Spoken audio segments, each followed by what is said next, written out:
Good day everyone, welcome back to my channel, and if you're not yet subscribed, please subscribe and also please click the notification bell for more updates.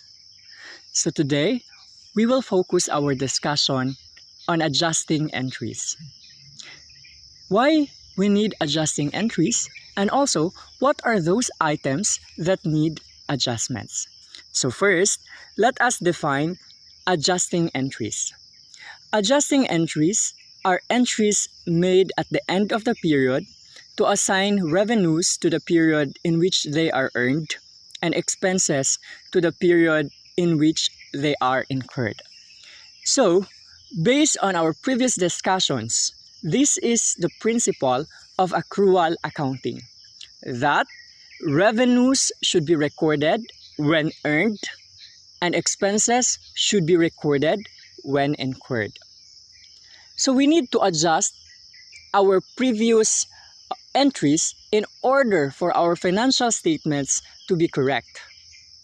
At times, we made mistakes during our journalizing of entries.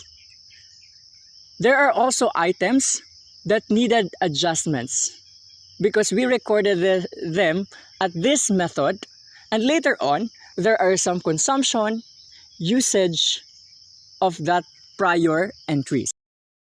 Why there is a need for adjusting entries? There is a need because many accounts need adjustments to reflect the current conditions as of time of reporting in order for the statements to be meaningful. There may be financial data not previously recognized that need to be recorded to make the books of accounts up to date, like the expenses already incurred but no payment until sometime in the subsequent period, and revenues already earned but no cash is collected yet. This is based on the accrual basis of accounting. Okay. In accounting, adjustments are necessary in order for us to reflect the business transactions correctly, fairly, balanced in the financial statements. Just like also in a relationship, you need to adjust with each other, the partners, so that you will have a smooth relationship together. Otherwise, if there is no adjustments, if there is no understanding, then your relationship is not that smooth. Now, let's discuss the items that need adjustments. Number 1, we have the prepaid expenses. As a recap, prepaid expenses are expenditures paid for goods that are not yet consumed, like supplies, insurance, and rent. Now, let's have an example. Purchase of office supplies worth 5,000 pesos. Okay, what is our entry during the journalizing procedure? Debit supplies 5,000 and credit cash 5,000. Take note that this is our original entry. Now, assume that at the end of a period, physical count of unused supplies showed a total of 3,500. From 5,000, now the balance is 3,500. Is it normal? No. There is a usage or consumption already of that office supplies. Our adjusting entries are the following: debit, supplies expense, and credit, supplies. Now, you spot already the importance of adjusting entries. We need adjusting entries to show the correct balance already of the account. Because previously, our balance of office supplies is 5,000. Now, after the physical counts, it shows 3,500 only. So, if I am going to ask you, how much is the adjusted office supplies account balance? The answer will be 3,500.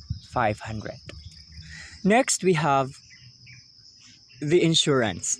So example, on October 1, 2013, a company paid 12,000 pesos as insurance premium for 1 year. So our original entry for this during the acquisition of that insurance is debit prepaid insurance 12,000 and credit cash 12,000. With the passage of time, the prepaid insurance gradually expires. That's why on December 31, an adjusting entry is required to recognize the expired portion of the insurance premium as expense. We need to take note when we get that insurance. That is on October 31. So we need to count until December 31. That is October 1. So we need to count. October 1, so November 1, 1 month, December 1, 2 months, and until December 31, it's 3 months. That is the expired portion of that insurance. So that is also our expense. That is 12,000 multiplied by 3, that is the expired portion, over 12 months, which is the insurance for 1 year. So that's how we get the insurance expense. Debit insurance expense 3,000 and credit prepaid insurance 3,000. Now, if I am going to ask you, how much is the balance of your prepaid insurance on December 31, 2013? The answer will be 9,000, which is the unexpired portion of that insurance. Now, let's have an example for the rental. Prepayments for rental. On December 1, the company paid 18,000 as rent for 1 year. So how much is our monthly rental? That is 1,500 per month. So when we pay the rental on December 1, our entry in our books is prepaid rent 18,000 and credit cash 18,000. On December 31, we need to adjust our books. That is the expired portion of our rental. So that is December 1 up to December 31. That is 1 month. So therefore, we need to recognize an expense.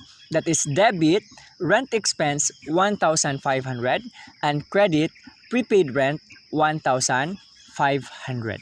Now, if I am going to ask you, on December 31, how much is the balance of your prepaid rent? The answer will be 16,500. That is 18,000 minus the expired portion of 1,500 is 16,500.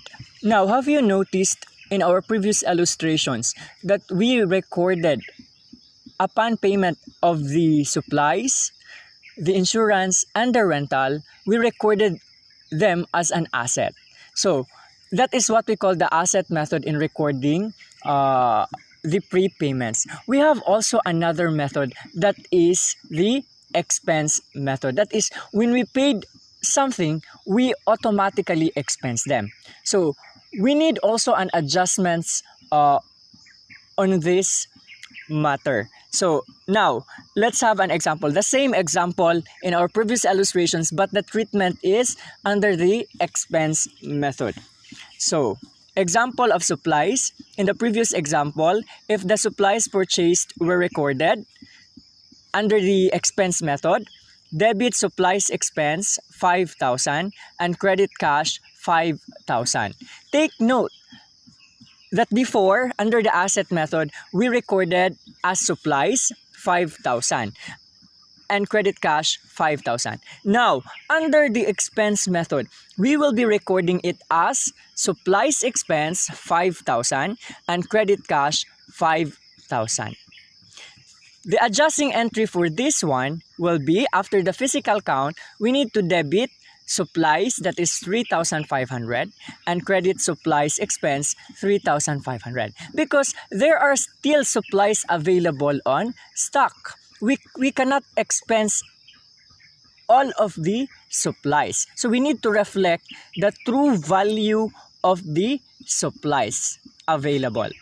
Let's take a look at the example of insurance, which we have discussed earlier, that is taking an insurance amounting to 12,000 pesos on October 1. Under the expense method, we need to record during the acquisition, debit insurance expense 12,000 and credit cash 12,000. Is this entry correct? Yes, under the expense method. But is this a reflection of the actual value of our insurance on December 31? The answer will be no. That's why we need to prepare an adjusting entry. What is our adjusting entry? Debit prepaid insurance 9,000 and credit insurance expense 9,000. That is the remaining unexpired portion of our insurance. Now let's proceed with the rental example of prepaid expenses. So on December 1, we made a payment of rental amounting to 18,000. So we need to record it under the expense method as a rent expense debit 18,000 and credit cash 18,000. On December 31, we need to make an adjusting entry. What is our adjusting entry? Debit prepaid rent 16,500 and credit rent expense 16,500. Item number 2 for items that need adjustments is accrued expenses. As a recap, these are items already recorded as expenses but not yet paid. Common examples for these accrued expenses is the payment of salaries for the employees at month end. So let's say payroll for June 30 and June 30 happens to be on Sunday. So the payment of the salaries will be on the following day, that is July 1 or July 2. But when we are going to record our expense, we need to record our expense on June 30 and not on July 2 during the payment of salaries. So on June 30, we need to record debit salaries expense and credit accrued salaries payable. We need to recognize a liability. Another example under the accrued expenses will be the utilities expenses, just like the bill for electricity and water and telephone charges. Let's have an example for electricity. So let's say the bill for our June consumption for electricity, we will be receiving it in July. So, but when we are going to record the expense, we need to record the expense in June and not on July when we received the bill and we paid also the bill. So, we need to record an entry or an adjusting entry, that is debit utilities expense and credit utilities payable. Let's proceed with the adjusting entries for accrued interest in notes payable. Example, a company issued a 90-day 10% note on December 1 for 100,000. The notes payable is due 90 days from date of issue, including interest earned for 90 days. So in this case, we are not yet going to pay the interest because we are going to pay it after 90 days. However, we need to recognize an interest expense during a specific period. Okay, let's say if financial statements are prepared on December 31, which are normally the case, then the company must record interest for 30 days. The adjusting entry to be made will be debit interest expense good for 1 month, that is 833.33, and credit accrued interest 833.33. Accrued interest means that this is a payable, your obligation. So how we get this 833.33? That is 100,000, 10% of that one is 10,000. Multiply by 1/12 is 833.33. Just take note that we are expensing only 1 month. That is from December 1 to December 31, because we need to recognize an interest expense for the money that we have borrowed. Now let's proceed with accrued revenue. As a recap, these are revenues already earned but no payment is received yet.